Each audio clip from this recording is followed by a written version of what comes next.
Hello student, कैसे हैं आप सब। उम्मीद करता हूं आप सब अच्छे होंगे, मस्त होंगे, बेहतर होंगे, आपकी पढ़ाई बेहतर चल रही होगी बच्चों। और आज का जो टास्क है बच्चों वो इतना महत्वपूर्ण है, चाहे वो कहीं का भी बच्चा हो, MP board, CG board, Rajasthan, Jharkhand, Bihar. अरे भैया कुछ बच्चे तो कहते हैं सर हमारे राज्य का तो नाम ही नहीं लिए। चलिए किसी भी स्टेट से हो बच्चों, लेकिन आज के इस लेक्चर में आप कुछ ऐसा चीज सीखने वाले हो कि सबके आपके, चाहे आप किसी भी बोर्ड से हो, सभी के एग्जाम में ये हेल्पफुल होने वाला है। और हर एक के एग्जाम में यूपीएससी नोमेनक्लेचर पूछा जाता है उप सहसंयोजी यौगिक का नामकरण।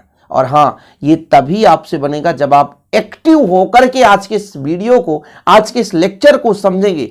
पूर्ण रूप से एक्टिव होकर के लेक्चर को समझना है बच्चों, और थोड़ा लास्ट तक देखेंगे। मैं गारंटेड कहता हूं यूपीएससी नोमेनक्लेचर का जो भी है भैया डाउट आपका आज के इस लेक्चर में क्लियर हो जाएगा।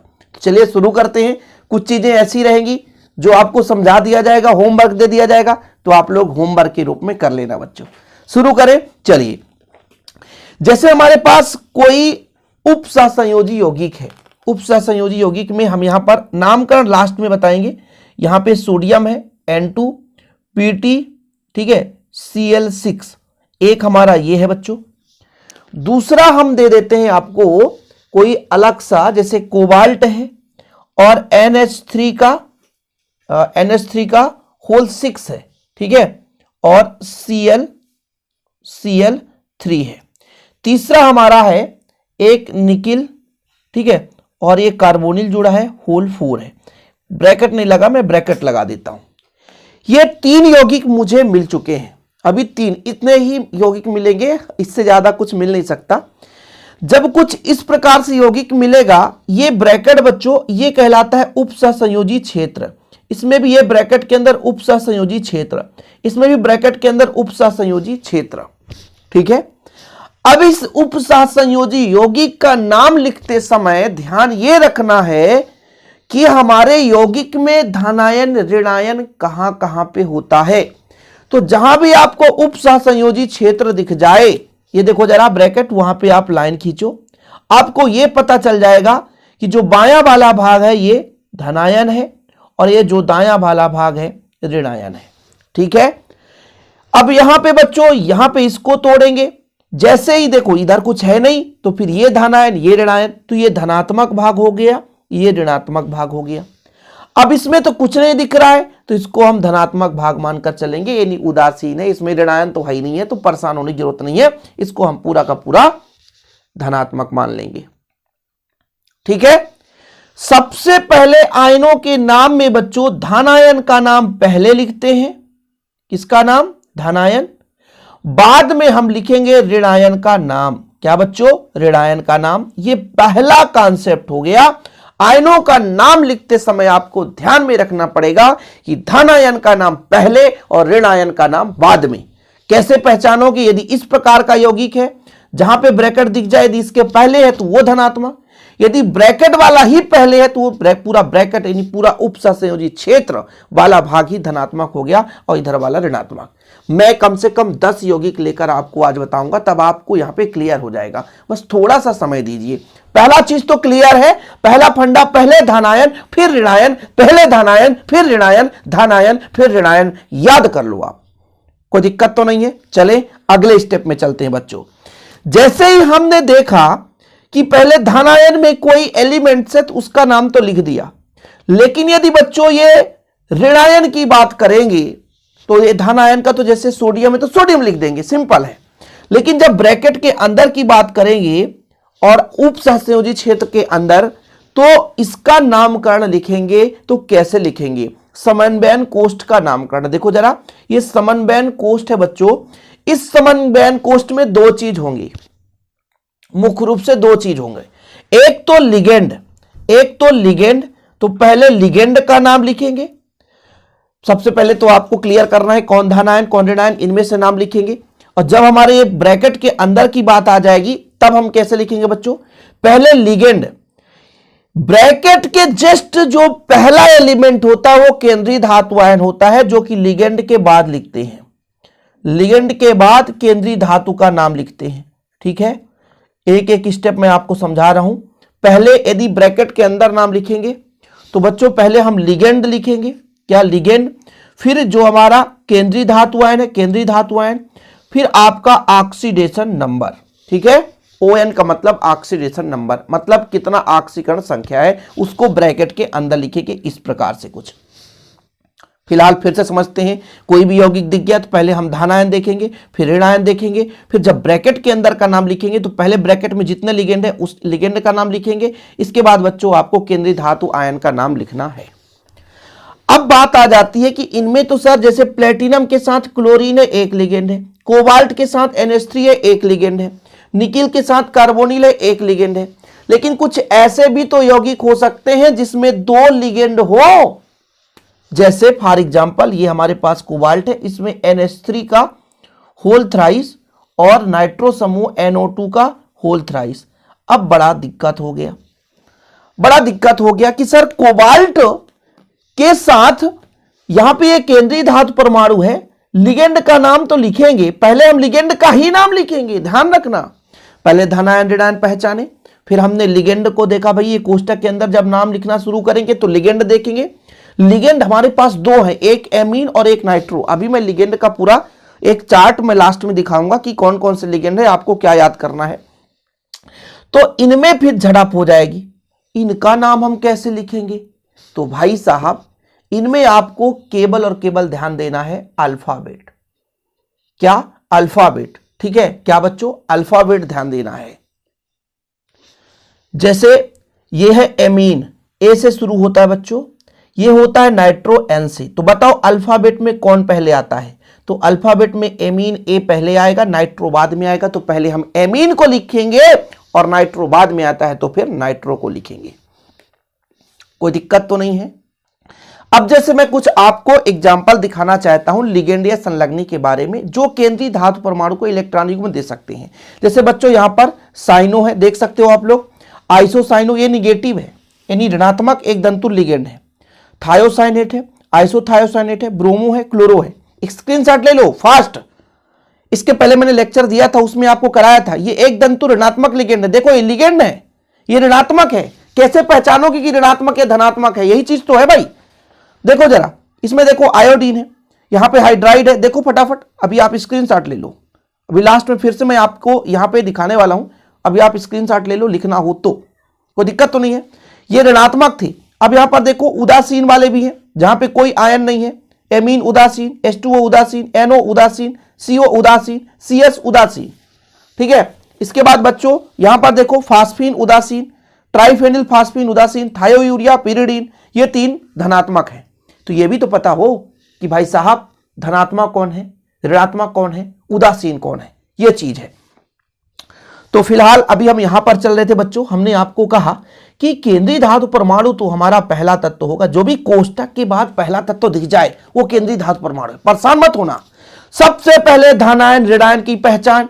धन आयन नाम लिखेंगे, लिखते समय यदि हमारा ये कोष्टक धन आयन है तो इसमें बच्चों आपको क्या करना है, लिगेंड पहले जोड़ना है, लिखना है, फिर केंद्रीय धातु परमाणु लिखना है, फिर इसका जो भी ऑक्सीकरण संख्या वो लिखना है। फिर आ गई, अरे भाई लिगेंड में एक पिता के 5 बच्चे आ गए, अब 5 बच्चों में किसको पहले लिखेंगे? सब में झड़प हो गई कि हमें पहले यहां पर प्रदर्शित कर दो। तो बोला गया भाई रुको जरा, तुम में भी एक नियम है। नियम क्या है कि सबसे पहले जो ABCD में पहले आएगा, अल्फाबेट में जो पहले आएगा उसको हम पहले लिखेंगे, और यदि अल्फाबेट में बाद में आता तो अल्फाबेट बाद में लिखेंगे। सिंपल है। जैसे मैंने कहा यहां पर एमीन है तो A पहले आया तो एमीन को लिख दूंगा, NO2 बाद में आया तो NO2 को लिख दूंगा। कोई दिक्कत तो है नहीं। नाइट्रो, अब इसमें भी झड़प हो गई। बोले सर ठीक है, लड़के लड़कियां हैं, अब यदि लड़का है तो लड़का को भी ऐसे लिख दोगे, लड़की को भी ऐसे लिख दोगे? ऐसा नहीं होगा, ऐसा नहीं होगा। यदि ऋणात्मक लिगेंड है, ऋणात्मक लिगेंड है तो O जोड़ना है बच्चों। जैसे नाइट्रो में, यहां पे नाइट्रो में O जुड़ा होता है, नाइट्रो O देखो जरा। क्लोरीन है तो क्लोरो O जोड़ेंगे, क्लोरो। आयोडीन है तो आयोडो O जोड़ेंगे। IUPAC नाम लिखते समय यदि ऋणात्मक लिगेंड आ चुका है तो उसमें O जोड़ेंगे। उदासीन है, कुछ नहीं करना है, और धनात्मक है तो EM जोड़ेंगे।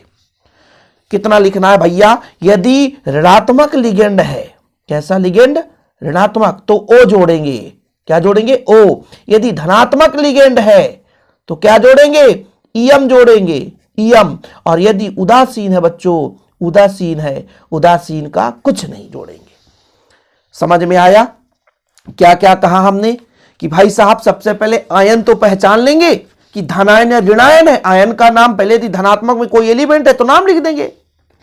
धनायन में जैसे हमने कहा Na2 और भैया PtCl6, ठीक है। तो पहले हम धनायन पहचानेंगे, इसको लिख देंगे। जब ब्रैकेट के अंदर की बात आएगी तो पहले हमारा लिगेंड, फिर आपका रहेगा पहले हमारा लिगेंड, फिर केंद्रीय धातु, फिर ऑक्सीडेशन नंबर। अब बात आ गई लिगेंड में, तो एक से अधिक लिगेंड है तो अल्फाबेट में जो पहले आएगा उसको पहले लिख देंगे, जो बाद में आएगा बाद में लिखेंगे। लेकिन यदि ऋणात्मक है बच्चों, ऋणात्मक है तो ओ जोड़ेंगे। क्या जोड़ेंगे? ओ। धनात्मक है तो ईएम जोड़ेंगे, और उदासीन है तो कुछ नहीं जोड़ेंगे। ये भी चीज क्लियर हो गया, यहां तक कंप्लीट है। ठीक, अब बात आ जाती है केंद्रीय धातु परमाणु की। ये केंद्रीय धातु परमाणु है ना, ठीक है, केंद्रीय धातु परमाणु है। इसमें क्या करेंगे भाई, इसमें क्या करेंगे, ये भी चीज तो समझना है। तो यदि केंद्रीय धातु परमाणु, थोड़ा समझने की कोशिश करना आप लोग, यदि केंद्रीय धातु परमाणु, केंद्रीय धातु परमाणु धन है तो कुछ नहीं जोड़ेंगे, जो है तो वही लिख देंगे। ध्यान रखना, केंद्रीय धातु परमाणु धनात्मक है। जैसे अभी मैंने एग्जाम्पल लिया था Na2 PtCl6, तो केंद्रीय धातु परमाणु ऋणात्मक है, ये धनात्मक इधर, तो ये भैया इसमें हम क्या जोड़ेंगे, तो इसके लिए हम थोड़ा सा 8 जोड़ेंगे। यदि ऋणात्मक है तो 8 जोड़ेंगे। क्या जोड़ेंगे? 8। और यदि धनात्मक है या उदासीन है तो कुछ नहीं जोड़ना है। यदि केंद्रीय धातु परमाणु धनात्मक है, याद करो याद करो याद करो, समझो, केंद्रीय धातु परमाणु धनात्मक है तो कुछ नहीं जोड़ना है, यदि ऋणात्मक है तो 8 जोड़ना है। अब कैसे पहचानोगे कि सर धनात्मक या ऋणात्मक? यही फंडा हो गया ना। अरे कुछ नहीं हो बच्चों, कोबाल्ट है, NH3 का होल 6 है और Cl3 है। अब यहां पे जब तोड़ेंगे तो इधर वाला धनात्मक, इधर वाला भाग ऋणात्मक, तो कोबाल्ट जो हमारा है धनात्मक हो गया, तो कोबाल्ट का कोबाल्ट ही रहेगा, कोबाल्ट का कोबाल्ट ही रहेगा और कुछ नहीं है बच्चों, कोबाल्ट का कोबाल्ट ही रहेगा। बिल्कुल कंसेप्ट के साथ समझो, कोबाल्ट का कोबाल्ट ही रहेगा। लेकिन यहां पर प्लेटिनम का प्लेटिनेट हो जाएगा, 8 जोड़कर चलेंगे। क्या जोड़ेंगे बच्चों? प्लेटिनम का प्लेटिनेट जोड़कर चलते हैं, ठीक है, प्लेटिनेट जोड़कर चलते हैं। थोड़ा सा मैं कुछ ऐसे ऋणात्मक, जैसे मैं बात करता हूं ऋणात्मक में लेड आ गया बच्चों, तो लेड के जगह क्या जोड़ेंगे? तो लेड के जगह लेडेट नहीं करते हैं, बल्कि इसको बोलते हैं प्लम्बेट। क्या बोलते हैं? प्लम्बेट। क्या बोलते हैं? प्लम्बेट। यदि टीन आ गया बच्चों तो टीन के जगह हम लिखते हैं स्टेनेट। इसको याद करना पड़ेगा, इसमें कोई दुराय वाली बात नहीं है। आयरन है बच्चों, आयरन के जगह हम लिखते हैं क्या? फेरेट। क्या लिखते हैं? फेरेट। आयरन की जगह फेरेट लिखते हैं। यदि गोल्ड आ गया बच्चों तो गोल्ड के जगह हम गोल्डेट नहीं लिखेंगे, इसको लेंगे आरेट। क्या बोलते हैं? आरेट। कोई दिक्कत तो नहीं है। इसके बाद यदि सिल्वर आ गया बच्चों, सिल्वर आ गया तो इसके जगह लिखते हैं अर्जेंटेट। क्या लिखते हैं? अर्जेंटेट। ठीक है। यदि कापर आ गया बच्चों तो कापरेट नहीं लिखते हैं, क्यूप्रेट लिखते हैं, क्यूप्रेट लिखते हैं। ये कब की बात आ रही है? जब ये ऋणात्मक है बच्चों, तब की बात आ रही है। जिंक है ना, तो जिंक में तो 8 जोड़ देंगे तो जिंक 8 हो जाएगा सीधा सा। कोबाल्ट है तो कोबाल्ट 8 हो जाएगा, ठीक है। प्लेटिनम है तो प्लेटिनेट हो जाएगा। लेकिन कुछ ऐसे जैसे आयरन को आयरनेट नहीं लिख सकते हैं। ये कब की बात हो रही है? जब केंद्रीय धातु परमाणु ऋणात्मक है। यदि ऋणात्मक नहीं है तो कुछ नहीं है। जिंक है तो जिंक लिख दो, लेड है तो लेड लिख दो, टीन है तो टीन लिख दो, सिल्वर है तो सिल्वर लिख दो, गोल्ड है तो गोल्ड लिख दो, आयरन है तो आयरन लिख दो, कापर है तो कापर लिख दो, जिंक है तो कुछ भी भैया जो जैसा है, कोबाल्ट है तो कोबाल्ट लिख दो।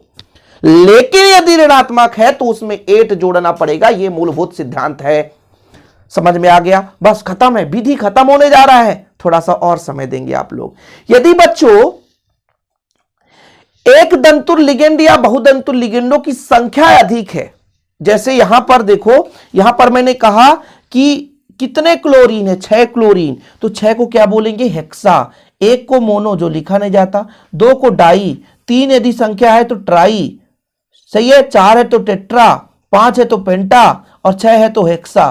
क्या बात है यार, जो 3 घंटे में पढ़ोगे 15 मिनट में पूरी विधि खत्म हो गई। 6 से ज्यादा जुड़े ही नहीं होंगे। मतलब लिगेंड की संख्या यदि 2 से अधिक है, मतलब 1 से अधिक है, 2 है तो डाई, 3 है तो ट्राई, 4 है तो टेट्रा, 5 है तो पेंटा, 6 है तो हेक्सा और 7 है तो हेप्टा। 7 तो जुड़ा ही नहीं मिलेगा बच्चों। तो फिर देर किस बात की, अब चलते हैं नामकरण में। कुछ और जो टॉपिक छूट गया होगा इसमें, विधि में तो फिर आपको बता दूंगा। फिलहाल अभी इतना आप लोग सीख गए हैं। कभी कभी ऐसा भी होता है कि जैसे एन जुड़ा रहता है तो एन लिख देते हैं हम लिगेंड के नाम, जैसे जिस बिंदु से जुड़ा होता है। जैसे कोई ऐसा लिगेंड होता है जिसमें एक से अधिक दाता परमाणु उपस्थित होते हैं। भाई इलेक्ट्रॉन युग्म लिगेंड किसे कहते हैं? जो केंद्रीय धातु परमाणु को इलेक्ट्रॉन युग्म दे सकता है। अब कुछ ऐसे लिगेंड हैं जिसमें एक से अधिक दाता परमाणु उपस्थित है, मतलब जुड़ सकता है। तो सूत्र में लिखते समय कभी कभी हम दर्शा देते हैं कि इसमें भाई एस दे रहा है, थायोसाइनेट में जैसे एस देता है, आइसोथायोसाइनेट में एन देता है, तो हम लिख देते हैं कि ऐसा दे रहा है, इसमें कंफ्यूज मत होना। तो कभी कभी लिगेंड में दो दाता परमाणु हो जाते हैं। लिगेंड का अर्थ यह है जो केंद्रीय धातु परमाणु को इलेक्ट्रॉन युग्म दे सके, उसे हम बोलते हैं बच्चों क्या? लिगेंड। इतना क्लियर है ना? अब बात आएगी नामकरण में। तो नामकरण में ही आप लोग सीखोगे भैया किस प्रकार से हम करते हैं। तो शुरू करते हैं, बिल्कुल सिंपल वे से लेकर चलते हैं बच्चों फटाफट। पहला तो आपका जो हमने स्टार्टिंग में दिया था उसी को लेकर चलेंगे। पहला हमारा है, देखो जरा, Na2 सोडियम है, यहां पे प्लेटिनम है और यहां पे Cl6 है। ठीक है, चलो बच्चों शुरू करते हैं। समय देना पड़ेगा आपको।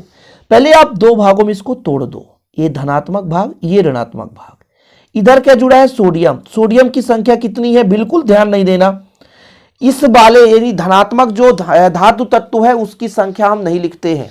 धनात्मक में यदि कोई एलिमेंट है तो डाई नहीं लिखोगी, केवल ये डाई ट्राई टेट्रा लिगेंड की बात चलेगी। और लिगेंड की बात मतलब बच्चों जो केंद्रीय धातु परमाणु से जुड़ा है, ब्रैकेट के अंदर ही लिगेंड होगा, बाहर लिगेंड होगा ही नहीं। नहीं, लोग कुछ कह देंगे सर बाहर के भी लिगेंड कहलाए। लिगेंड वही कहलाएगा बच्चों जो केंद्रीय धातु परमाणु के साथ जुड़ा है, जो ब्रैकेट के अंदर है। तो लिगेंड से कंफ्यूज मत होना। लिगेंड कौन है यहाँ पे? क्लोरीन। तो सबसे पहले बच्चों हमने धन का लिख दिया। अब बात चलेगी कहां? ऋण की। कहां की बात चलेगी? ऋण की। अब ऋण में भाई यहां पे दो चीज है, एक तो आपका लिगेंड और एक आपका केंद्रीय धातु परमाणु। तो लिगेंड की संख्या 6 है, तो 6 को बोलते हैं हेक्सा। क्या बोलते हैं? हेक्सा। क्लोरीन भैया क्या है? एक दंतु लिगेंड है और ऋणात्मक लिगेंड है। मैंने आपको समझाया है, एक दंतु लिगेंड है और ऋणात्मक लिगेंड है बच्चों। ये मैं आपको फिर से दिखा रहा हूं, देखो जरा चार्ट में देख लो। क्लोरीन 1 निगेटिव है, chloro 1 negative, chloro 1 negative, chloro ऋणात्मक है तो O जोड़ेंगे बच्चों, तो हेक्सा क्लोरो, हेक्सा क्लोरो। और ये कब बनेगा? जब आपसे चार्ट याद होगा एक दंतु लिगेंड या बहुदंतु लिगेंड की। तो सोडियम हेक्सा क्लोरो। अब मैं ऑक्सीकरण संख्या निकालूंगा तो 4 निकलेगा बच्चों, ये नामकरण आ गया। अब सबसे बड़ी समस्या है कि सर ऑक्सीकरण संख्या कैसे निकालेंगे? जब तक हूं मैं तो आपको गम किस बात की बच्चों, यहां पर मैं आपको निकालना सिखाऊंगा। प्लेटिनम का X है जिसका निकालना है X मान लिया हमने। सोडियम पहले समूह का तत्व है, इसका ऑक्सीकरण संख्या हम 1 मानकर चलते हैं, लेकिन 2 सोडियम है, जरा ध्यान दो। ठीक है, फिर प्लस में यहां पे क्लोरीन 6 है और एक क्लोरीन का -1, क्योंकि एक दंतुर है और माइनस चार्ज रहता है, ये भी चीज पता है। और कुल जो ऑक्सीकरण संख्या घात में देखो कुछ नहीं है तो 0 है।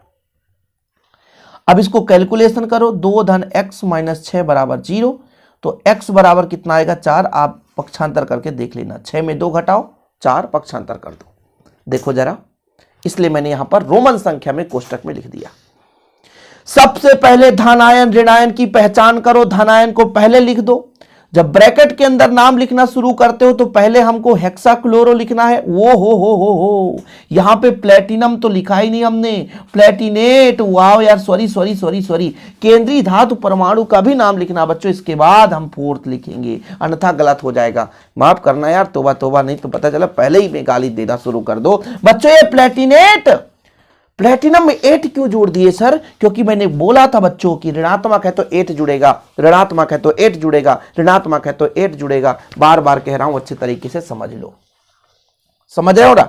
कोई दिक्कत तो नहीं है। इसी के जैसे सेम Na2 मैंने दे दिया, Si दे दिया, F6 दे दिया। चलो आ जाओ, सस्ते में माल है भैया, बहुत आसानी से बिकने वाला है, इसका नामकरण करना है। देखो भाई साहब, इसको तोड़ेंगे हम 2 भागों में। ये हमारा धनात्मक भाग, ये हमारा ऋणात्मक भाग। सबसे पहले धनात्मक भाग का लिखना है नाम, कितने सोडियम है हमको लेना देना नहीं है। अब जब ब्रैकेट के अंदर की बात आ जाती है तो पहले लिगेंड देखते हैं। तो लिगेंड में जुड़ा है भैया क्या? फ्लोरो। तो हेक्साफ्लोरो। और ये हमारा क्या है, सिलिकॉन। तो सिलिकॉन में 8 जुड़ेगा तो सिलिकेट हो जाएगा, कोई दिक्कत तो नहीं है। ऑक्सीकरण संख्या 4 निकल कर आएगी। वो कैसे निकलेगी फिर से मैं समझा रहा हूं। एक सोडियम का, एक 2 सोडियम है, सिलिकॉन का निकालना है। फ्लोरीन 1 निगेटिव भाई और 6 फ्लोरीन है। और देखो जरा पावर में कुछ नहीं है तो 0 कर दो। 2 धन x माइनस 6 बराबर 0, तो x बराबर आएगा +4। भाई कहां से आ गया फ्लोरो सर, हम तो जानते नहीं है। 17वें समूह में चल जाना। 17वें समूह में फ्लोरो, क्लोरो, ब्रोमो, आयोडो सबका -1, सबका -1। पहले समूह में आप लोग पोटेशियम है, लिथियम है, सोडियम है और सीजियम है, फ्रेंसियम है, सबके सब +1। ये चीज है बच्चों, समझ रहे हैं ना। वाह वाह क्या बात है यार। आगे चलते हैं, हम मुद्दे की बात करते हैं। तीसरे नंबर पर तो विकेट कीपर के दस्तानों में गेंद जाने वाली है और भैया यदि कैच पकड़ा गया तो आउट माना जाएगा। चलो आउट करते हैं, कौन कौन कर लेते हैं। Cl3NH3। वाह, चलो भैया इसमें मजा आने वाला है। बजाओ ताली। कैसे बजाएंगे सर, इसको 2 भागों में तोड़ेंगे सर, एक धन और एक ऋण। तो इधर तो सोडियम है, इसकी संख्या कितनी है इससे मतलब नहीं है, सोडियम नहीं है भैया, सोडियम की बात हट गई। अब पोटेशियम है। क्या है बच्चों, पोटेशियम है। ध्यान देना क्या है, पोटेशियम है। आज बड़े ताव से आया हूं, बेहतर रूप समझाने की कोशिश करूंगा। ये आपका पोटेशियम है, इनके बीच में झड़प होगी। अब भाई प्लेटिनम तो केंद्रीय धातु है, पहले इसका नाम लिख नहीं सकते। सबसे पहले किसका नाम लिखा जाता है भाई साहब, तो सबसे पहले लिखा जाता है लिगेंडों का नाम। किनका नाम, लिगेंड। अब भैया यहां पे 2 लिगेंड है, एक क्लोरो, क्लोरो सी से स्टार्ट होता है, एमीन ए से, तो एमीन पहले आएगा बच्चों क्योंकि ए अल्फाबेट में पहले आता है। क्लोरीन 3 है, मतलब 3 लड़कियां आई हैं, तो 3 को हम लिखते हैं ट्राई क्लोरो, ट्राई क्लोरो, 3 लड़कियां आई हैं। और प्लेटिनम भी ऋण है तो प्लेटिनेट। क्या बच्चों, प्लेटिनेट। ऑक्सीडेशन संख्या निकालूंगा तो कितना आ जाएगा, 2 आएगा। वो कैसे आएगा मैं अभी आपको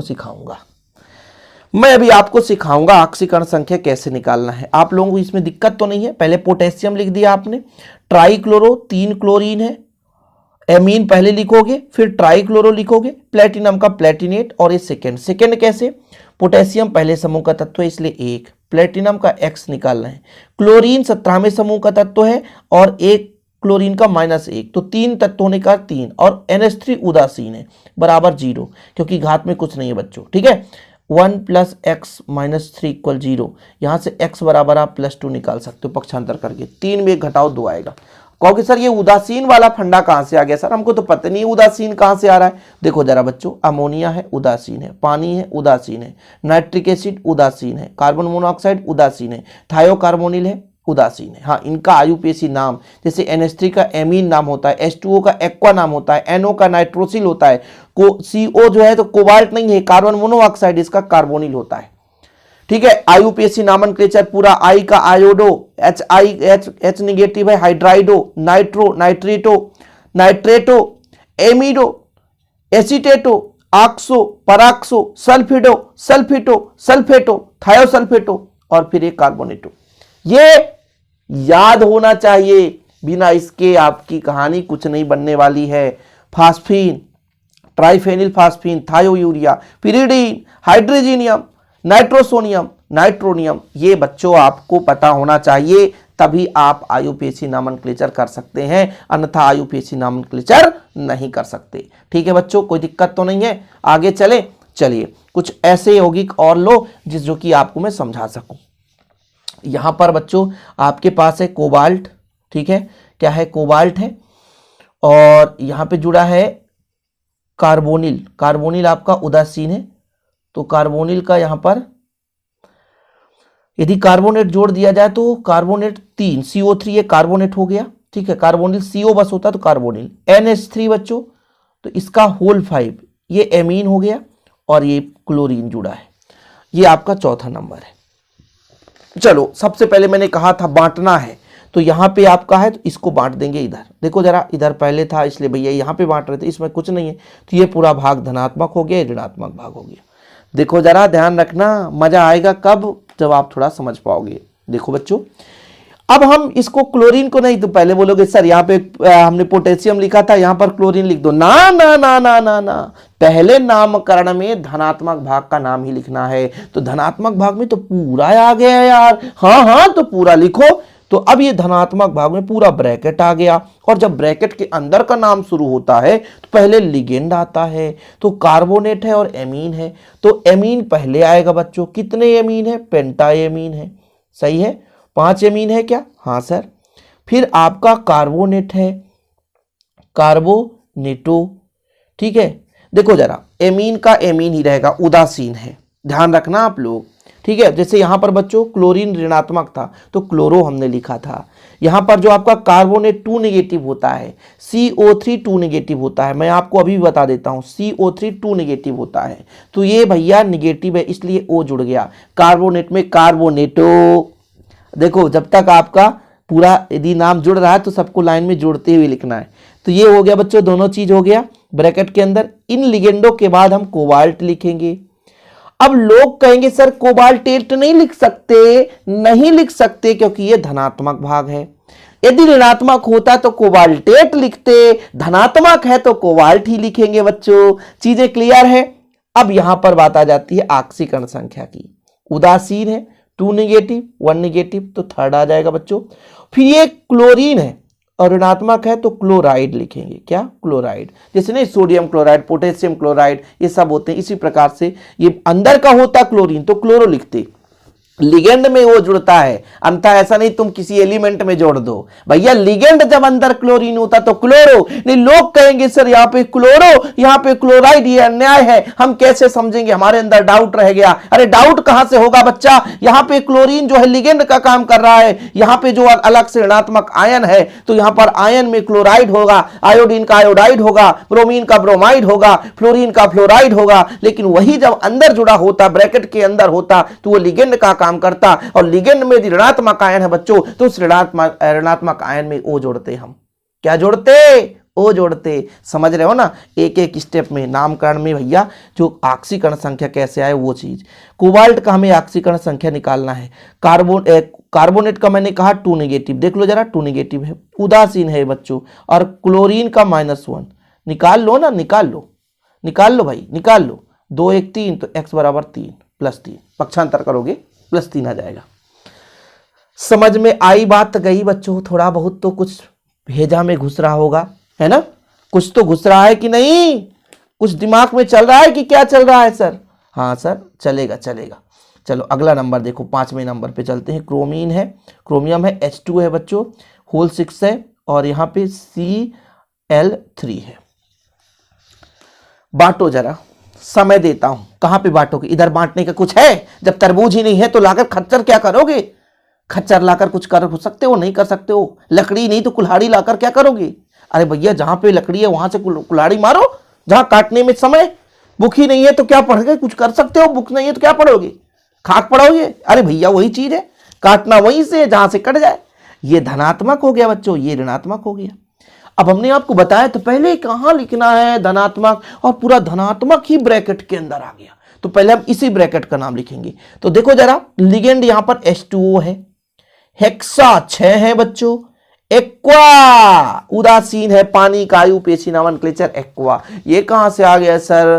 भैया ये चार्ट मैंने इस स्टार्टिंग में कहा, H2O उदासीन है जिसका आयु पेशी नोमेनक्लेचर एक्वा है। 6 जुड़े हैं, हेक्सा एक्वा। क्रोमियम तो क्रोमियम ही रहेगा। अब एक बार फिर से क्वेश्चन, क्रोमेट नहीं हो सकता? नहीं हो सकता। क्यों? क्योंकि धन है। यदि ऋण होता तो क्रोमेट हो जाता। ऑक्सीकरण संख्या इसका थर्ड होगा। ध्यान रखना, इस ब्रैकेट के बाद पहले लिगेंड, फिर केंद्रीय धातु, फिर ऑक्सीकरण। ये नियम ही है। जब भी ब्रैकेट का नाम लिखेंगे अंदर का तो पहले लिगेंड, फिर हमारा केंद्रीय धातु परमाणु, और फिर हमारा ऑक्सीकरण संख्या। और ये क्लोरीन है तो जैसे यहां पे क्लोराइड तो यहां भी क्लोराइड। कंफ्यूज नहीं होना कि क्लोरो कब लिखेंगे? जब अंदर होता बच्चों, अंदर होता तभी लिखते, अन्यथा नहीं लिखेंगे। अभी फिलहाल मैं ये पार्ट 1 में केवल ये चीज समझा रहा हूं कि कैसे नामकरण करते हैं, ठीक है? अब कंफ्यूज मत होना बच्चों।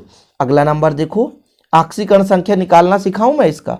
क्रोमियम का X उदासीन है तो 0, और यहां पर 1 निगेटिव तो -3 हो जाएगा। होगा कि नहीं? पक्षांतर करो तो कितना आ जाएगा, +3 आ जाएगा। अगला नंबर है बच्चों लिथियम है और आपका एल्यूमिनियम है, H4 है। देखो जरा